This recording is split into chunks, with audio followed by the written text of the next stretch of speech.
Bueno, señor académico presidente, doctor Horacio Sanguinetti. Señoras y señores académicos de número de la Academia Nacional de Educación y otras academias nacionales. Señores invitados especiales, señoras y señores. Mucho agradezco la atención que pudieran prestar a estas palabras que espero sean apropiadas para una reunión tan especial como esta y que además en alguna medida resulten útiles para la reflexión de algunos temas referidos a la educación. Pero antes de abordar el tema que he preparado, quiero hacer 3 breves evocaciones. La primera, a la memoria de la personalidad que estuvo en el sitial que voy a tener el privilegio de ocupar en la academia. Un académico de valía singular, de ejemplaridad consistente, el doctor Horacio Rimoldi, fallecido en el año 2006. Rimoldi fue doctor en medicina de la Universidad de Buenos Aires, medalla de oro de su promoción, y además fue doctor en psicología de la Universidad de Chicago. Después de 30 años de estudios y actividad académica en el exterior, regresó en el año 1970 al país, donde creó y dirigió el Centro Interdisciplinario de Investigaciones en Psicología y Matemática Experimental dependiente del CONICET en la Facultad de Ciencias Exactas de la UBA. Mucha fue su tarea y notables sus logros. En su momento, al darle, quizá un día parecido a este, su recibimiento en la academia, la académica Romero Brest, que hizo el rol que hizo Pedro conmigo, lo definió como un singular señor de la ciencia. Singular sin duda el doctor Rimoldi, que honró a este sitial no solo con su innegable talento, sino también con su fina sensibilidad. Ingresando a la segunda evocación, menciono el nombre de Pablo Pisurno, puesto que es quien da el nombre a la silla con la que se me ha honrado. Decimos Pisurno y hablamos de un maestro en el más acabado sentido de la palabra maestro. Pablo Pisurno nació en 1885 y falleció en 1940. Y en el lapso de ese tiempo desarrolló una intensa vida hasta calificar como el educador que sentó los fundamentos del Sistema Nacional de Educación Primaria en el período de mayor coherencia y eficacia del mismo. Pisurno se recibió de maestro en 1882 y comenzó a ejercer el magisterio en la prestigiosa Escuela Normal de Profesores. Siendo muy joven fue nombrado director de una escuela porteña y poco más tarde dio clases en el Colegio Nacional de Buenos Aires. El colegio, como ustedes saben, fue uno de los baluartes educativos del país. A partir de allí, clases, investigaciones sobre educación, conferencias, escritos y proyectos sistematizando el mecanismo formal de la educación estatal fueron su vida. En 1887 recibió el nombramiento de director de la Escuela Superior de Buenos Aires y en 1889 fue enviado por el Consejo Nacional de Educación a la Exposición Internacional de París. Se familiarizó entonces con las técnicas educativas empleadas en Europa, que detalló luego en varios informes y aplicó en la creación, en 1890, del Instituto Nacional de Enseñanza Primaria y Secundaria. En 1893 fundó la revista pedagógica La Nueva Escuela, donde expuso con pasión y a la vez con argumentos de profunda racionalidad sus planes de reforma, muchas de ellas aceptadas y puestas en marcha por el Consejo Nacional de Educación. Habrán visto que dije ellas. Así mi mujer no dice que no hay que decir ellas. Hacia 1900 le asignaron el cargo de inspector general y 2 años después presentó el famoso informe Pisurno al entonces Ministerio de la Instrucción Pública, detallando históricamente todos los planes y métodos de estudio aplicados en el país hasta esa fecha y proponiendo una reforma global que marcó a generaciones de alumnos formados en las décadas subsiguientes. Este es el hombre del que hablamos, el maestro al que nos referimos. Y quiero decirles aquí que con una fuerte carga simbólica, muchos hemos participado en un error muy común.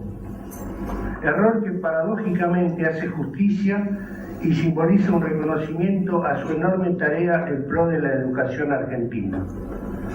Es muy común que se crea que el nombre del Ministerio de Educación argentino lleva su nombre. Eso es un error. En realidad, el edificio oficialmente se llama Palacio Sarmiento en homenaje al gran Domingo Faustino. Lo que realmente se llama Pisurno es la callecita sobre la que el edificio presenta su fachada principal. A mi entender, esta confusión simboliza mucho. Alguien muy grande en la historia de la educación argentina tiene oficialmente una pequeña y breve calle para recordar su nombre. Pero la comunidad docente le ha dado su nombre, por costumbre, a un gran edificio, porque indudablemente Pablo Pisurno fue un grande y porque a veces los errores pueden transformarse en aciertos cuando nos toca la mágica varita del agradecimiento. Gracias entonces, Pablo Pisurno. Y ahora la última evocación para la academia, nuestra academia, y especialmente para sus forjadores, a quienes debo recordar en este instante. He leído en la página web: el 22 de abril de 1984 se construyó la entidad civil, Fundación Academia Argentina de Educación, y se constituyó la primera comisión directiva de la entidad y se nombraron los miembros de número: María Celia Argudo de Córsico, Juan Carlos Agulla, Jaime Bernstein, Guillermo Blanco, Héctor Félix Bravo, Ana María Echelbán de Babini, Américo Ghioldi, Gilda Lamarque de Romero Brest, Elida Legovich de Webenter, Mario Justo López, Fernando Martínez Paz, Adelmo Montenegro, Ricardo Nasif, Oscar Oñatibia, Abelino Porto, Antonio Salonia, Luis Silva, Fernando Storni, Alberto Tacchini, Alfredo Van Gelderen, Gregorio Weinberg y Luis Jorge Zanotti. 25 años han pasado desde esa fecha, fructíferos, intensos, también apasionados. Mi respetuoso homenaje a todos ellos en este momento.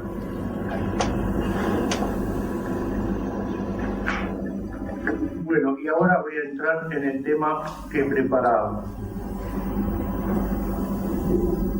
Lo he denominado Educación y Universidad, y como subtítulo, la demanda de la sociedad.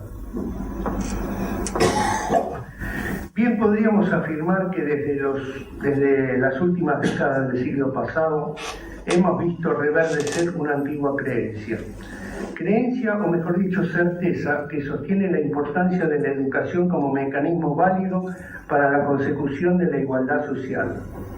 Pero no solo eso. Asimismo, se le han agregado otras potencialidades a la educación. Se la cree, por ejemplo, un eficiente mecanismo para promover la integración social, la participación política de la ciudadanía e incluso la competitividad económica. Asistimos así, en casi todos los países de la región, a un renovado protagonismo del tema educativo. Prueba de ese protagonismo es que los medios de comunicación, en especial los escritos, la han incorporado a los temas sociales de presencia constante. Como había sido siempre con la política, la economía, el deporte y las noticias policiales, la educación se encuentra ahora incluida en las páginas que diariamente se dedican a la información considerada de valor permanente. Y también los medios audiovisuales, sin perder su formulación, generalmente impactante y a veces hasta escandalosa, pasean frecuentemente cámaras y micrófonos sobre sus temas y protagonistas del área.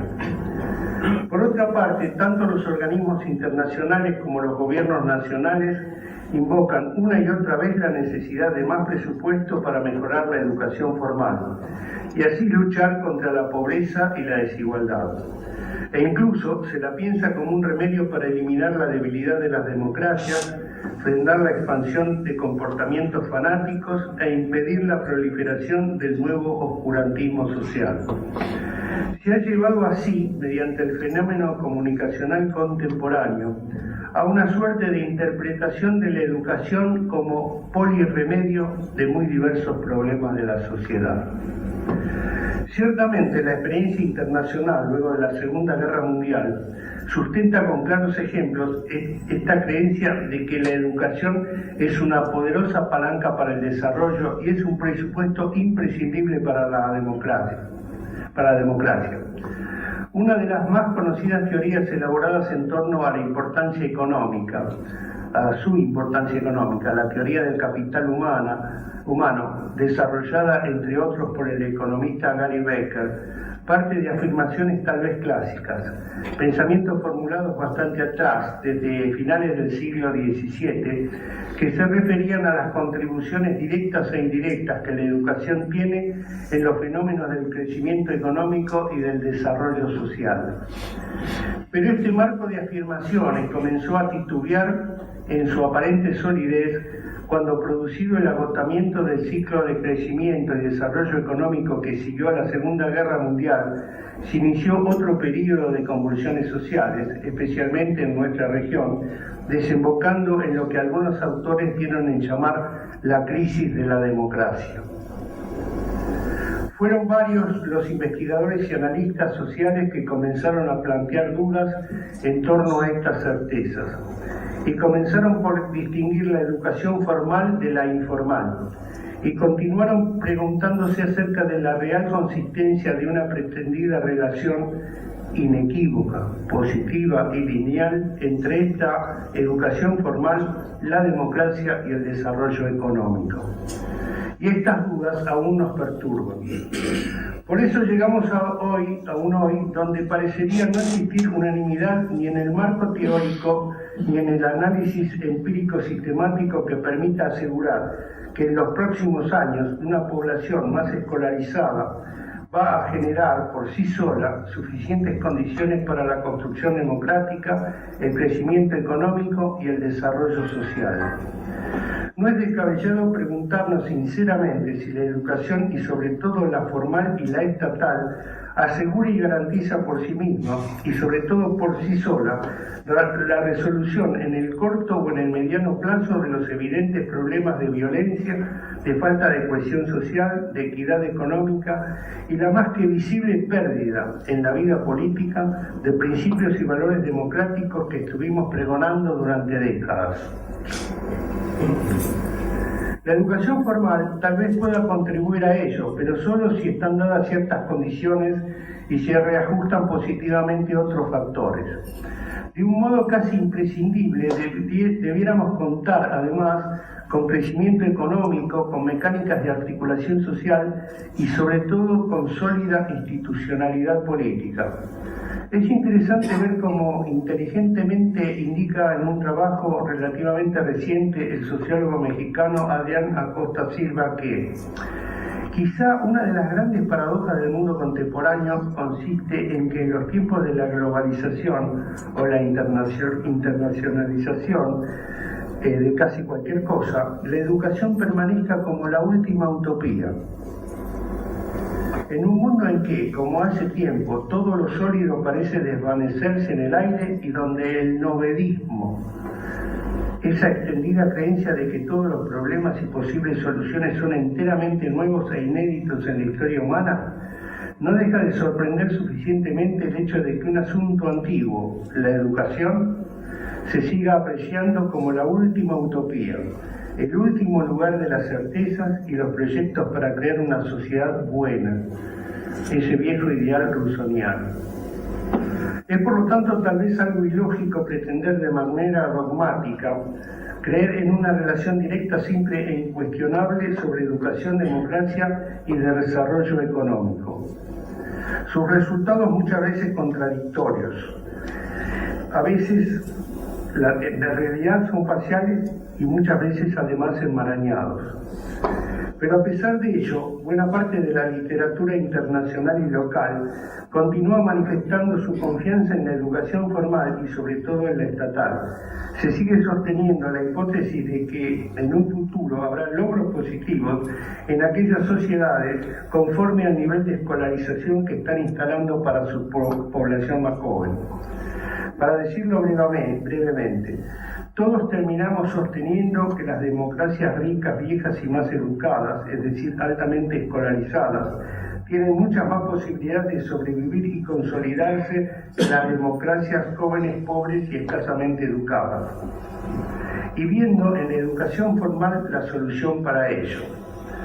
A veces, a través del discurrir de estos criterios predominantes, un sector importante de la educación formal, la educación superior universitaria, se ha resignificado. Y dadas las potencialidades que se le atribuyen por sus contribuciones no solo a la economía, sino también a la política y a la cultura, enfrenta ahora una demanda que no solo es constante, sino que también se ha vuelto creciente. Y se ha vuelto creciente por parte de muchos sectores de la sociedad. Este es el modo actual de definir a la universidad, de analizarla. Ello sucede no solo por considerarla como una entidad formal y esencialmente cultural en el sentido clásico, es decir, una institución que produce y reproduce con gran eficiencia conocimientos científicos y metodologías aptas para la investigación. También lo es por asignarle la posibilidad de formular políticas educativas y aportar nuevos significados humanísticos, entendiendo que por eso mismo puede cumplir funciones sustantivas en términos de movilidad social, de construcción de identidad nacional o incorporación de capacidades decisivas para el desarrollo económico. Las universidades entonces vienen, al igual que toda la educación formal en general, experimentando una sobrecarga de demandas y expectativas sociales. Demandas que prudentemente expresadas son aceptables y sin duda pueden contribuir a un proceso de mejora, pero que en su versión exagerada colocan en riesgo la solidez y viabilidad de sus funciones tradicionales.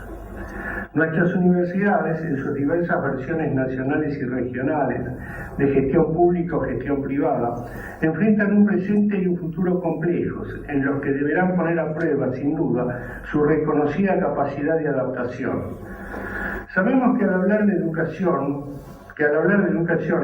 siempre tenemos la intencionalidad de los buenos deseos y la expectativa de positivas concreciones sociales. Durante un largo tiempo, entre los griegos y los romanos, por ejemplo, la educación fue vista como una forma de civilizar a los pueblos salvajes. Años más tarde, la educación fue vista como parte de la misión evangelizadora de la Iglesia Católica y del protestantismo. Educación era sinónimo de religiosidad y apego al etos católico y cristiano. En el periodo colonizador sirvió como motor, pero también como excusa, para que las principales potencias europeas tomaran por la fuerza extensos territorios del planeta. En el periodo de configuración de los estados modernos, a la educación le fue adjudicado el rol formador de las élites de poder y de los funcionarios de las entonces nacientes burocracias. Las burguesías nacionales, con diferentes matices, creyeron encontrar en la educación el mecanismo adecuado para intentar la creación de sociedades hechas a la medida, tanto de sus respectivos imaginarios culturales como de sus intereses económicos y políticos. En esto se incluyó, por cierto, y por suerte, el de las libertades fundamentales de expresión, de enseñanza, de asociación y de pensamiento. Luego, a mitad del siglo XX, se le atribuyeron nuevas funciones. Con las teorías de la modernización, la educación fue fácilmente asociada al desarrollo social y al crecimiento económico. Este proceso ha sido incesante y ha sido acumulativo. También, dada la variedad y diversidad de componentes que se fueron sumando, ha terminado por construir un imaginario donde la educación formal, pero en especial la universidad, parecería tener una capacidad para atender demandas sociales de modo casi ilimitado. Y como cuando algo o mucho no funciona bien en la sociedad, se suele atribuir a la educación formal un rol de solucionador casi milagroso. Pero si las cosas siguen mal y las soluciones no aparecen o no dan frutos rápidos, el rol se invierte y rápidamente la educación y la universidad se convierten socialmente en grandes culpables. Por eso, desde la serenidad de la academia tenemos posibilidades ciertas de analizar estos criterios, de reelaborar ciertas afirmaciones, repensar entonces el tema, acotarlo a la realidad, no dejarse seducir por el canto de las sirenas que nos colocan en el centro de todas las soluciones y por ende de todos los problemas. Enfrentamos una tarea necesaria y a la vez apasionante. Tenemos la dicha, la felicidad de estar en la educación y deberemos continuar realizándola sin vacilaciones.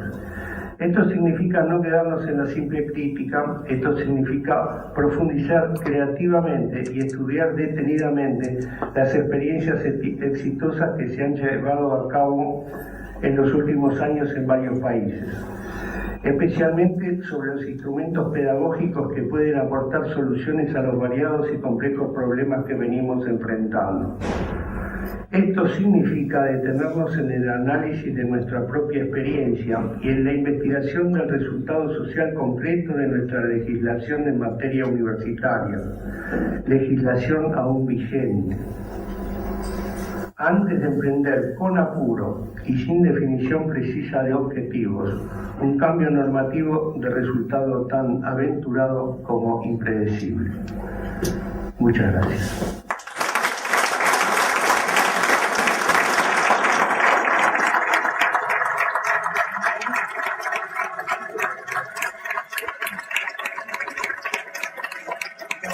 Con el permiso del señor presidente, voy a hacer una adenda, un pequeño agregado que dura 32 segundos. Si el señor presidente me lo permite. He hablado, ¿cuánto? 25 minutos sobre educación formal. Y la verdad que uno podría hacer una conferencia de una hora y media. Me gustaría hacer ahora un párrafo, no de mi creación, sobre la educación informal. Y si ustedes me permiten, lo haría de la mano de un talento argentino de renombre mundial, que es Quino. Me gustaría mostrarle en 32 segundos lo que es el otro lado de las cosas y por qué tenemos que distinguir mucho entre la potencialidad de lo que podemos hacer formalmente y lo que esta sociedad informalmente hace con la educación, ¿no? Así que si usted me permite, señor presidente, esto es más divertido que lo que hago yo y dura mucho menos.